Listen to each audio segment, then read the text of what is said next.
고린도전서 7장 29절에서 31절.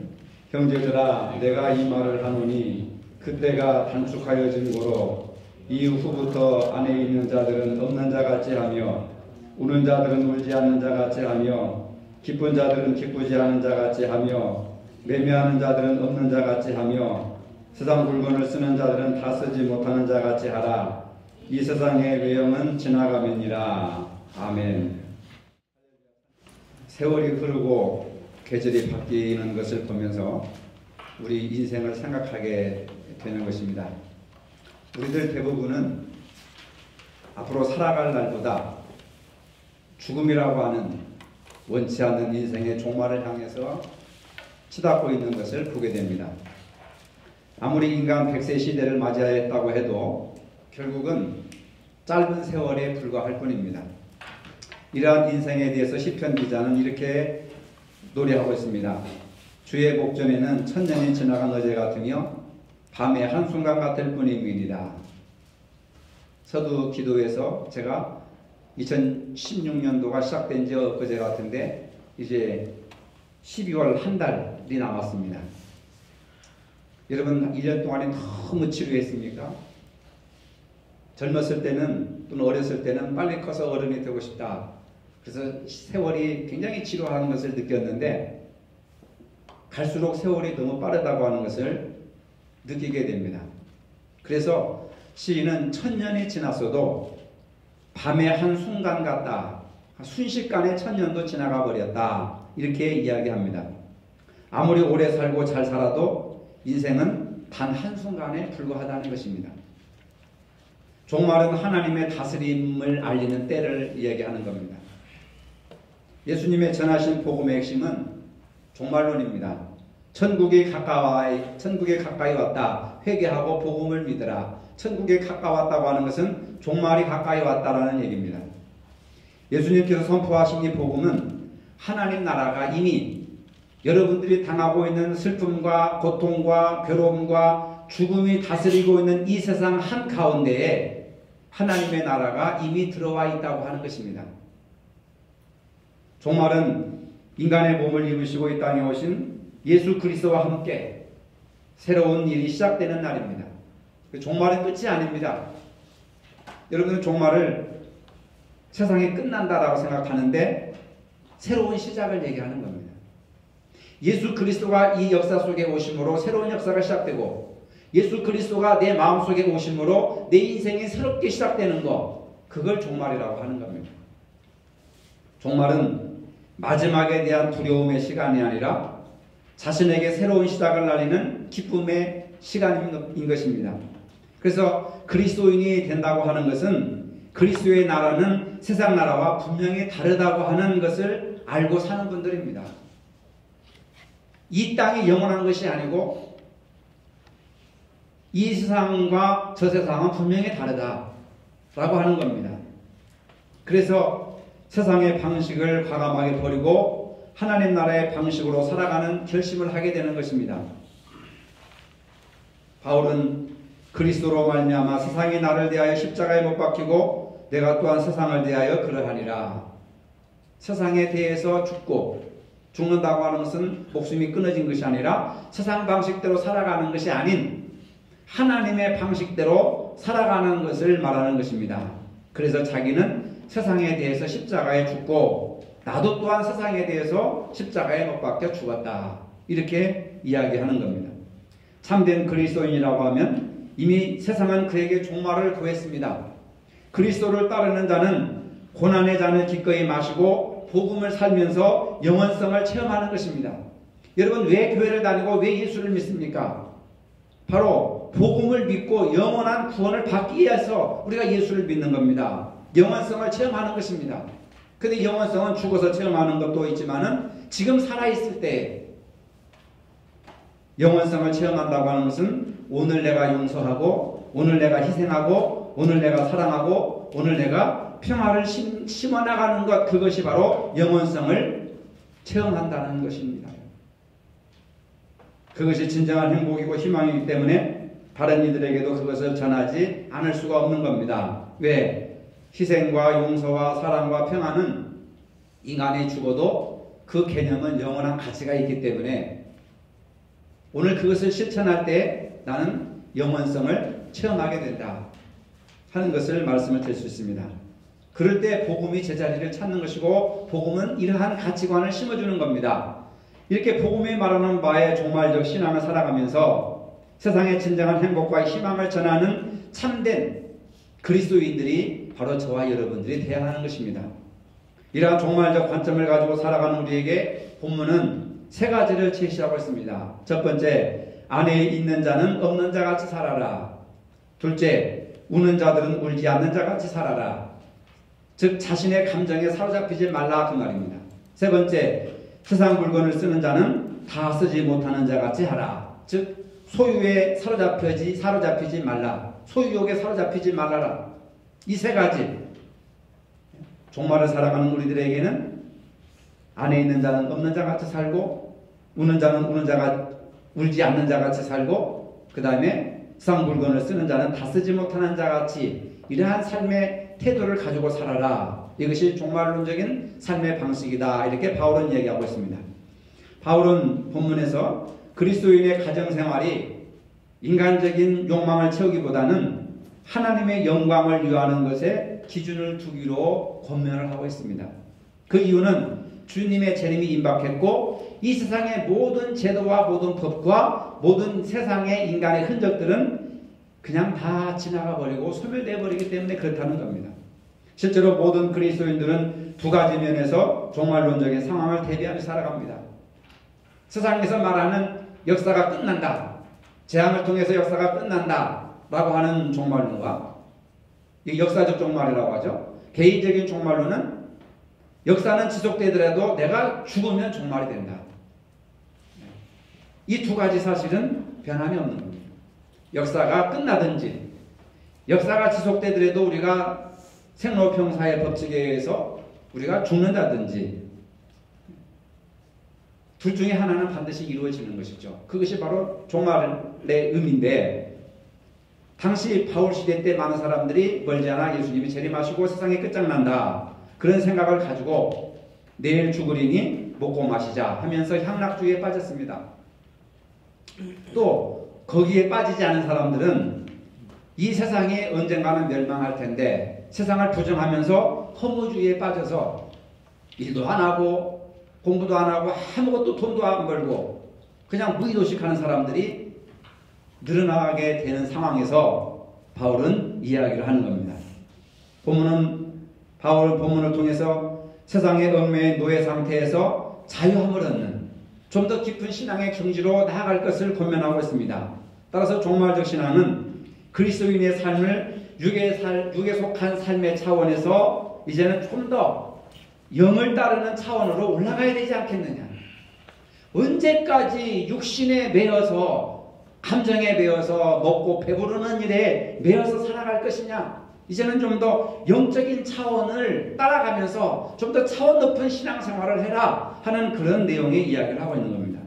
첫 번째로 가정의 노예됨에서 자유하는 삶을 살아라는 겁니다. 남편과 아내로서 가정에 충실해야 함을 교훈하면서도 안에 있는 자는 안에 없는 자 같이 살아라. 이 얘기는 뭐냐면 적어도 가정에 매여 있지 말고 좀 더 성숙한 좀 더 고차원적인 삶을 살아라.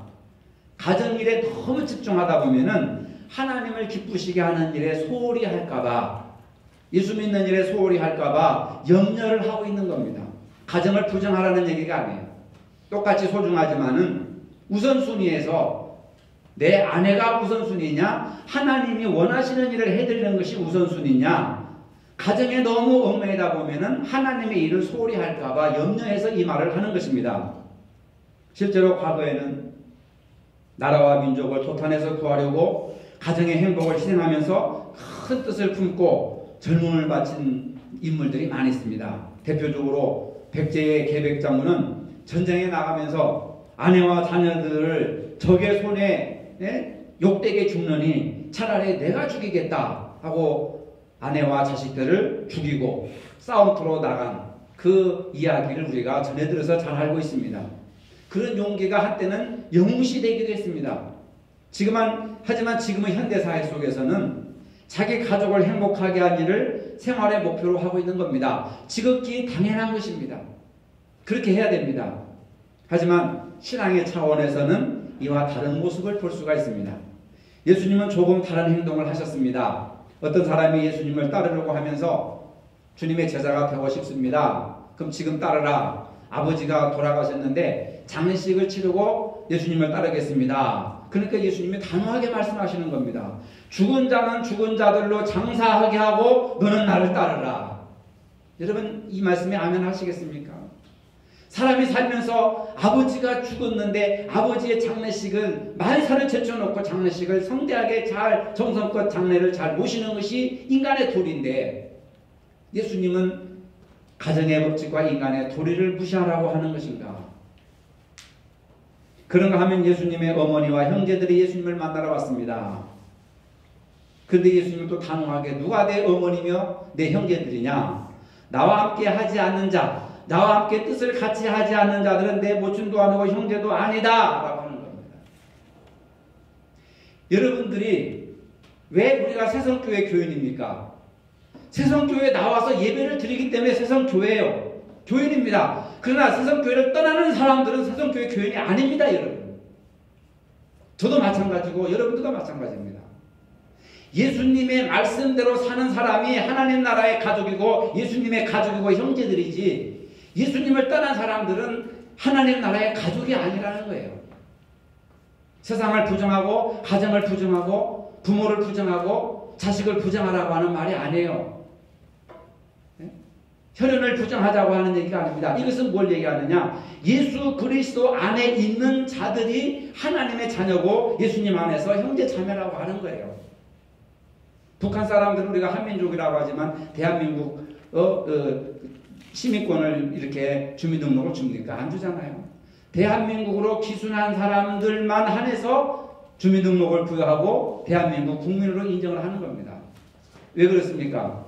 대한민국 영토 안에 살기 때문에 대한민국의 영토 안에 살기 때문에 우리 민족, 우리 국민으로 인정을 해주는 거예요.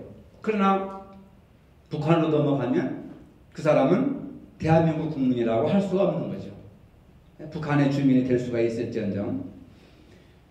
예수님께서 제자들을 부르실 때에 고기 잡고 배를 고치고 부모님과 함께 이렇게 세베대의 아들도 아버지와 함께 이렇게 고기를 잡다가 예수님이 부르셨어요. 나를 따르라. 그러니까 그 아들이 참 매정합니다. 아버지도 버리고 배와 그물을 버리고 예수님을 따른 거예요. 예수님은 그것을 굉장히 흐뭇하게 생각을 하시는 겁니다.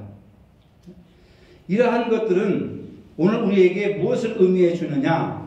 혈통을 중심으로 형성된 가족관계를 떠나서 주님의 뜻대로 사는 자들이 하나님 나라에서 가족이 된다라고 하는 것. 혈통보다도 지연보다도 동호회보다도 지역보다도 더 중요한 것은 하늘나라의 가족이 된다고 하는 것. 이것을 떠나서 하늘나라의 가족으로 산다고 하는 것. 이것이 더 우선돼야 된다. 하고 싶은 일 다 하고 짜투리 시간에 교회 일하고 먹고 싶은 거 입고 싶은 거 다 쓰고 돈 남은 거 짜투리 교회 헌금하고 이런 것이 아니라는 거예요. 바쁘지만 교회를 먼저 생각하고 먹고 마시고 자식들 학원 보내는 돈도 필요하지만은 그러나 성전에 헌금을 더 먼저 하고 하는 그 우선성의 문제라고 하는 겁니다. 무엇이 더 우선되어야 되느냐? 먹고 입고 가족관계, 가정관계, 결혼관계 이것도 중요하지만은 그러나 우선순위에 있어서는 하나님의 일을 하는 것이 우선이다. 교회 일을 하는 것이 우선이다. 하나님의 뜻을 우선시하는 삶을 살아야 된다. 이것이 종말을 바라보고 사는 삶의 자세라고 분명히 얘기하고 있는 겁니다. 두 번째로 감정의 노예에서 자유하라. 여러분 보세요. 30절에 우는 자들은 울지 않는 자같이 하며 기쁜 자들은 기쁘지 않는 자같이 하며. 우는 자들이 왜 울고 있습니까? 사랑하는 남편이 죽었다든지 사랑하는 자식이 나가서 전쟁에 끌려 죽었다든지 농사일이 다 망했다든지 나라가 망했다든지 사업이 망했다든지 울 일이 얼마나 많이 있습니까? 통곡하며 울고 싶은 일이 얼마나 많이 있습니까? 그런데 감정의 노예에 사로잡히지 말아라. 사람들은 누구나 기쁘고 행복하게 살고 싶어 합니다. 긍정적으로 살고 싶은 본성이 있습니다. 그러나 그게 말처럼 쉬운 일이 아니잖아요. 왜 그렇게 되지 않습니까? 우리 마음속에 부정적인 감정들이 깊이 뿌리를 내리고 있습니다. 우리는 하루도 수많은 소식들을 듣고 입력하면서 생활을 합니다. 듣기 좋은 소식이 들어오는 것도 있고 나쁜 소식을 들을 수도 있지요. 좋은 소식을 들으면 마음이 기쁘지만 나쁜 소식을 들으면 막 화가 납니다. 분노가 쌓이잖아요. 근데 우리가 좋은 소식이든 나쁜 소식이든 들으면서 뇌 속에 그것이 차곡차곡 먼지처럼 쌓이게 됩니다. 그러다 보니까 들은 소식이 우리의 마음에 작용을 하게 되는 것이죠. 소식에 따라 우리의 마음이 기쁘기도 하고 분노가 쌓이기도 하는 것입니다. 근데 이 감정이라고 하는 것을 알고 보면 그동안 살아오면서 내가 들어왔던 좋은 소식이나 좋지 않는 소식들이 이게 저장이 돼가지고 어떤 일정한 상황이 발생하게 되면 내 속에 저장되어 있는 나쁜 소식들이 반응을 보이는 거예요. 실체가 없는 환상이라고 하는 겁니다. 예를 들면 유명한 연예인이 자살을 하면은 열광적인 팬들은 극도의 슬픔에 빠져서 자기도 모방 자살을 해서 따라 죽습니다. 또 많은 사람들이 내가 좋아하고 내가 따르는 스타가 죽었는데 이 세상에 무슨 희망이 있겠느냐 해가지고 세상을 등지고 가정도 등지고 학교도 등지고 직장도 때려치고 그냥 허무주의에 빠져서 세상을 부정하는 그러한 사람들로 빨려나가게 되는 것을 보게 됩니다. 완전히 잘못된 감정의 노예가 된 모습이라고 할 수 있죠. 이에 대해서 솔로몬은 뭐라고 말씀하느냐? 지킬 만한 것보다 더욱 내 마음을 지켜라. 마음 관리를 잘하라. 왜? 생명의 근원이 당신의 마음에서부터 나오기 때문에 그렇다. 당신의 마음이 당신의 생명을 좌우한다는 말이에요. 기쁘고 즐거운 생각을 가진 사람은 생명도 건강하게 보존되지만 늘 화를 내고 늘 불평과 불만으로 사는 사람들은 어떻게 돼요? 성인병에 더 잘 걸릴 소지가 있다는 것이 과학적으로 증명되지 않았습니까? 마음은 인격의 활동의 중심지라고 할 수 있습니다. 마음을 잘 단속하고 지켜야 우리의 모든 행동을 잘 바로잡을 수가 있습니다. 마음을 바르게 하면 행동도 바르게 되지만 마음을 바르게 하지 못하면 행동도 바르게 될 수가 없습니다. 참된 경건은 마음에서 우러나와야 하는 것입니다. 마음과 중심이 없는 신앙행위는 외식에 지나치지 않습니다. 진실이 없는 신앙생활은 하나님의 마음을 감동시킬 수가 없습니다. 주님께서 바리새인들을 책망하신 이유도 그들이 사람들 보기에 나는 이렇게 섬기고 있고 이렇게 헌신하고 있고 이렇게 충성하고 있습니다. 사람들에게 보이기 위해서 거짓된 신앙생활을 했기 때문에 예수님께서는 책망을 하신 것입니다. 그럼 우리가 어떻게 마음관리를 잘할 수 있을까? 항상 성령님께 우리의 마음을 주장해달라고 기도해야 됩니다. 주님, 제가 너무 슬픕니다. 주님, 내가 너무 화가 납니다. 주님, 내가 너무 지금 속이 상합니다. 죽을 것 같습니다. 이럴 때 성령님 내 마음을 다스려 주옵소서. 내 마음속에 오셔서 내 마음을 부드럽게 하옵소서. 돌같은 내 마음을 부드럽게 하시고 차가운 내 마음을 따뜻하게 하시고 분노한 내 마음을 너그럽게 하시고 여유있게 하시고 기도할 때 여러분들도 모르는 사이에 성령의 따뜻한 기운이 여러분들의 마음을 어루만지시고 주관하시고 부드럽게, 저는 이런 경험들을 굉장히 많이 합니다. 그래서 우리의 마음이 성령의 통치를 받게 되면은 우리는 온전하고 의로운 삶을 살아갈 수가 있게 된다는 겁니다. 종말적인 삶은 현재의 슬픔이나 기쁨에 매달리기보다는 영원한 소망을 두고 지금 현실을 이겨나가는 것입니다. 고린도후서 4장 18절 말씀대로 보이는 것은 잠깐이요 보이지 않는 것은 영원하기 때문에 그래요. 보이는 것 때문에 내가 감정의 노예가 될 필요가 없는 거예요. 왜? 보이는 것은 잠깐입니다. 아침 안개와 같고 이슬과 같이 사라져버립니다. 그러나 보이지 않는 하나님의 말씀은 영원한 것이기 때문에 영원한 것이 현실적인 것을 이겨야 되는 것입니다. 손양원 목사님 이야기를 잘 아시죠? 아들 형제를 죽인 원수를 양아들로 맞이하면서 그 원수를 사형해서 구해낸 사실은 머지않아 주님 앞에 설 때에 잘했다 칭찬받기 위한 종말론적인 신앙에서 비롯된 것이라고 할 수 있습니다. 만약에 영원한 세계가 없다고 한다면 어떻게 자기 아들을 죽인 원수를 자기 아들로 삼을 수 있겠어요? 저도 솔직히 못할 것 같습니다. 용서는 할 수 있을지 몰라도 데리고 살 수는 없어요. 그러나 용서한다고 하는 것도 대단한 거 아니겠습니까? 왜 이런 우리가 생각하지 못할, 일반인들이 상상하지 못하는 그 상식을 뛰어넘어서 원수를 자기 아들로 삼을 수 있었던가?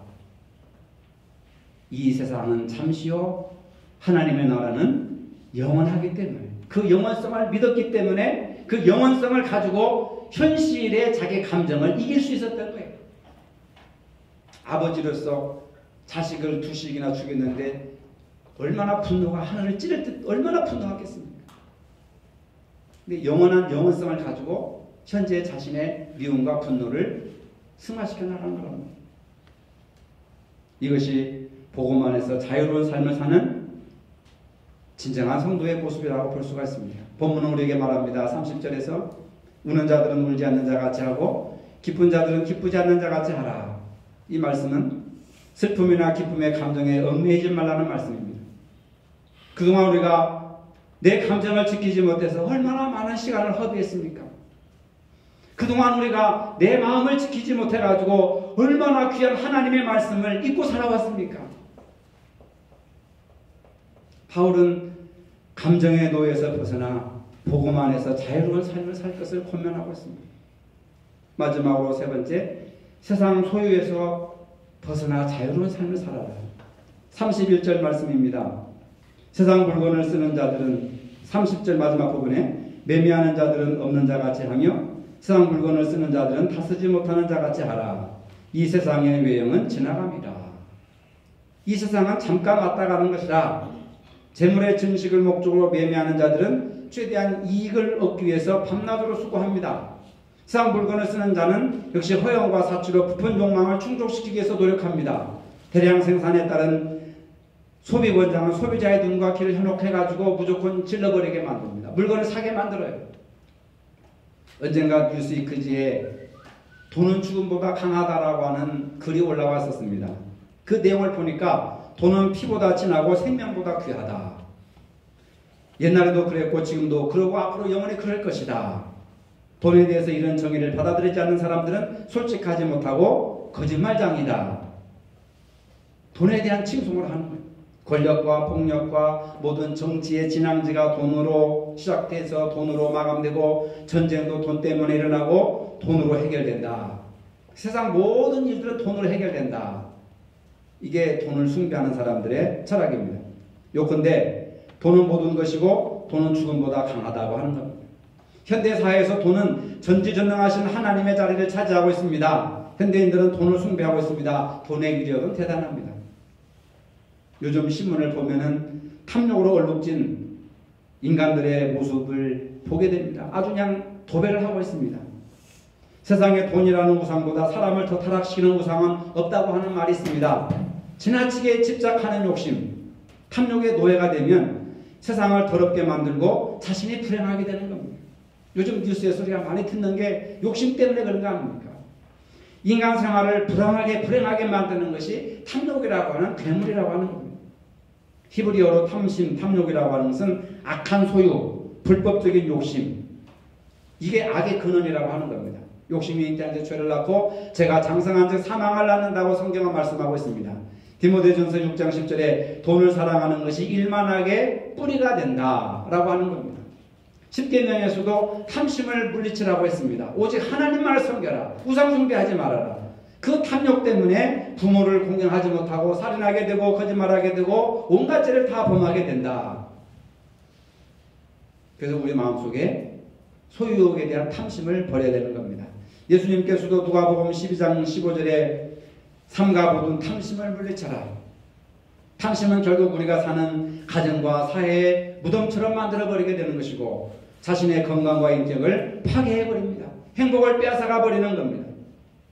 재밌는 이야기가 있죠. 누가복음 12장에 풍성한 소득이 자기의 미래를 평안히 지내도록 보장하는 줄 알았던 부자에 대해서 어리석음을 지적합니다. 이 어리석은 자여 오늘 밤 내 영혼을 도로 찾으리니 그러면 내 예비한 것이 네 것이 되겠느냐.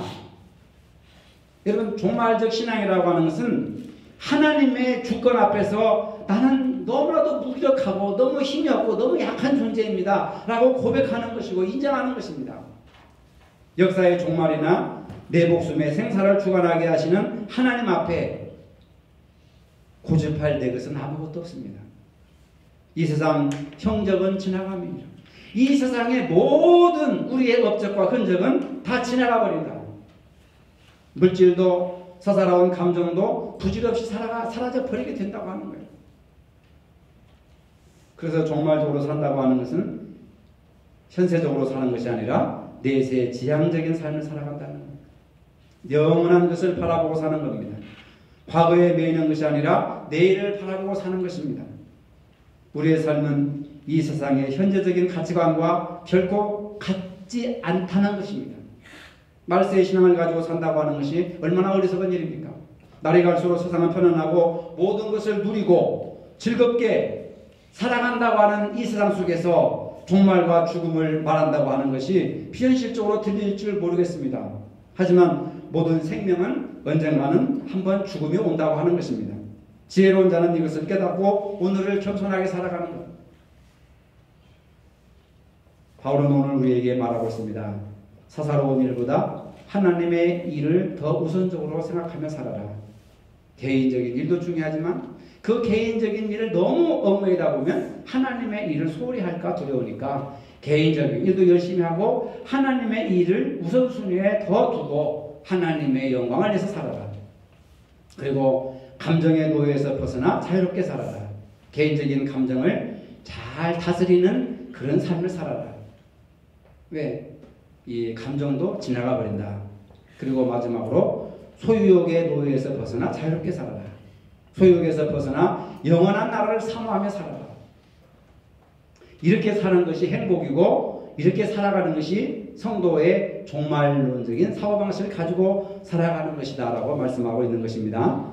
남은 한 달 우리가 세월의 종말만 한탄하지 말고 내가 어떻게 살아야 될 것인가.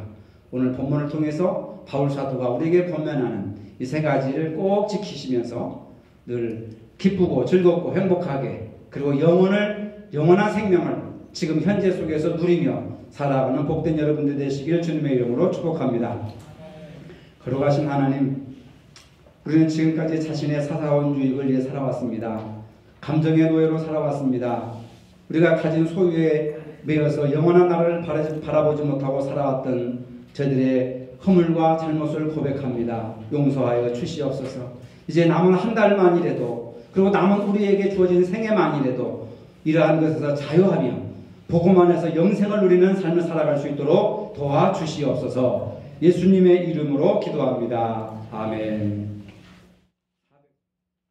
이제는 우리 주 예수 그리스도의 은혜와 하나님 아버지의 무한하신 사랑과 성령의 교통하심이 사사로운 감정과 소유에서 자유하여 영원한 소망의 나라를 사모하는 모든 성도들 머리 위에 이제로부터 영원토록 함께 하시기를 축원하옵나이다. 아멘.